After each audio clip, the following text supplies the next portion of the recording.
नमस्कार मेरे प्यारे विद्यार्थियों। तो आज हम लोग इस वीडियो में बात करने वाले हैं उत्तर प्रदेश बीईओ के नोटिफिकेशन के बारे में। तो सबसे पहले आखिर ये चर्चा का विषय क्यों बना, क्योंकि अभी हाल ही में बीईओ भर्ती के लिए नियमावली में है ना संशोधन हुआ और अब सीधी भर्ती से भरे जाएंगे आपके इनके पद। टोटल अगर देखा जाए तो यूपी में 1031 पद सृजित हैं बीईओ के, जिसमें से लगभग 150 से अधिक सीटें आपकी अभी वर्तमान में खाली हैं। जैसे ही नियमावली गजट होगा फिर अधियाचन भेजा जाएगा, उसके बाद नोटिफिकेशन जारी आपका होगा। यानी कुल मिलाकर के ये चर्चा में इसीलिए है क्योंकि इनके नियमावली में संशोधन हुआ है। और विवाद क्या चल रहा था, तो समकक्षता को लेकर के है ना, समकक्षता को लेकर के विवाद चल रहा था। इस पर वीडियो मैंने कुछ जो है दिन पहले ही हमने जो है इस पर वीडियो बनाया था और इसी विवाद को लेकर के ये पूरा आपके नियमावली में संशोधन हुआ है। लेकिन देखिए, अगर हमें बीईओ को टारगेट मान के, आप जानते हो कि अगर बीईओ को टारगेट मान के अगर हमें तैयारी करनी है तो उसके लिए आप जानते हो कि उत्तर प्रदेश लोक सेवा आयोग इसकी परीक्षा कराता है। इसका जो पाठ्यक्रम होता है स्टूडेंट, सबसे पहला तो इसमें प्री और मेंस है ना, क्या होगा, प्री और मेंस ये दोनों होगा। अगर हम प्री के बारे में अगर हम बात करें है ना, प्रीलिम्स के बारे में है ना, प्रीलिम्स के बारे में और मेंस के बारे में हम इसमें चर्चा करें तो आइए सबसे थोड़ा पहले पाठ्यक्रम पर भी हम बात करेंगे, क्योंकि ये कोई छोटा पाठ्यक्रम नहीं है, काफी अपने आप में बड़ा पाठ्यक्रम है।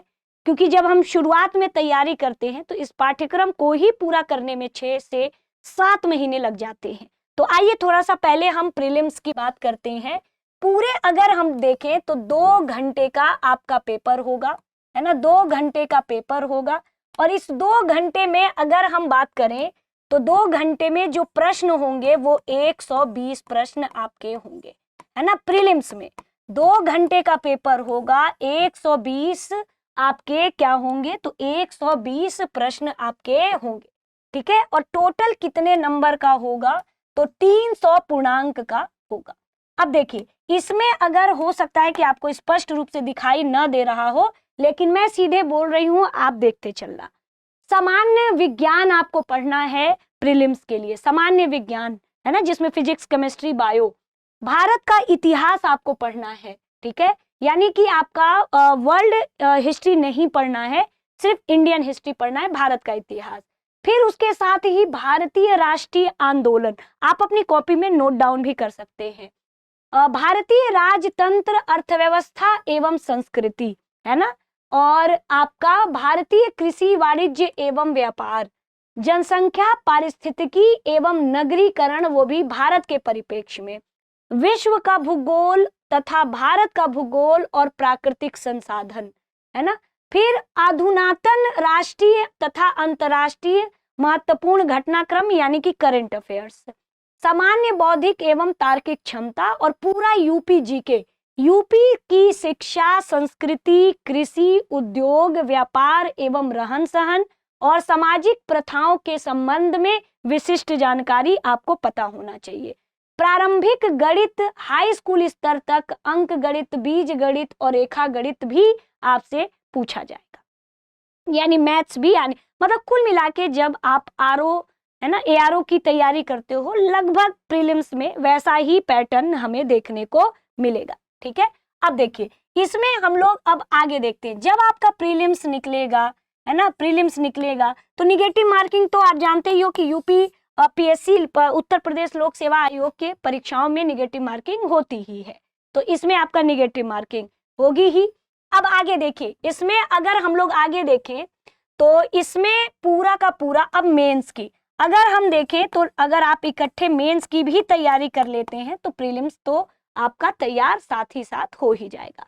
इसमें अगर देखा जाए तो ये पूरी लिखित परीक्षा 2 अनिवार्य प्रश्न पत्र यथा सामान्य अध्ययन एवं सामान्य हिंदी है ना, 2 अनिवार्य आपका प्रश्न पत्र होगा, सामान्य अध्ययन एवं सामान्य हिंदी, यानी कि आप देख सकते हो पूरा आपका एक जीएस होगा और आपका सामान्य हिंदी व निबंध 3-3 घंटे एवं 200 अंकों के रहेंगे। यानी कि सामान्य हिंदी व निबंध 200 अंक और सामान्य अध्ययन 200 अंक, दोनों ही 3-3 घंटे के होंगे। इस प्रकार टोटल अगर हम देखें तो 200 घंटे को अगर हम पूरा कैलकुलेट करें तो 400 अंकों का होगा। जैसे सामान्य हिंदी व निबंध 200 अंकों का और सामान्य अध्ययन 200 अंकों का, है ना, और 3-3 घंटे का आपका ये दोनों पेपर होगा मेंस में। अब देखो इसमें आप कि मुख्य लिखित परीक्षा कुल 400 अंकों की होगी। सामान्य अध्ययन परंपरागत प्रश्न पत्र की रचना हेतु प्रश्न पत्रों के स्वरूप एवं अंकों का विभाजन, प्रश्नों की कुल संख्या 40 होगी। सामान्य अध्ययन में सभी प्रश्न अनिवार्य होंगे, सभी प्रश्न खंडों में विभाजित रहेंगे। जैसे खंड अ, उसमें 10 प्रश्न, उत्तर की सीमा शब्द सीमा कितनी होगी, 125 होगी। प्रत्येक प्रश्न 10 अंकों का होगा। अब देखो खंड ब, इसमें भी 10 प्रश्न लघु उत्तरीय होंगे, शब्द सीमा उत्तरों की 50 होगी। यानी कि जो आपका अ होगा उसमें शब्द सीमा 125, हर प्रश्न 10 अंक का होगा। और दूसरा खंड 10 प्रश्न होगा लघु उत्तरीय, उसमें उत्तर सीमा कितनी होगी, जैसे देखिए खंड अ, अगर हम खंड अ की बात करें तो इसमें अगर हम टोटल देखें तो 10 प्रश्न होगा, है ना, 10 प्रश्न होगा। और 10 प्रश्न ये टोटल आप देखोगे तो 10 प्रश्न शब्द सीमा कितने वर्ड, 125 शब्दों में आपको अपना मेंस राइटिंग, यानी कि आपको मेंस राइटिंग करनी होगी, ठीक है। और ये टोटल अगर हम देखें तो प्रत्येक प्रश्न 10 अंकों का, है ना, तो 10 अंक का प्रत्येक प्रश्न, हर प्रश्न यानी एक प्रश्न 10 अंक का होगा। 125 शब्द और हर प्रश्न 10 अंक का होगा। अब हम आते हैं खंड ब में, है ना। खंड ब में, खंड ब लघुत्तरीय प्रश्न होगा। इसमें शब्द सीमा 50 शब्दों में आपको प्रत्येक लिखना होगा।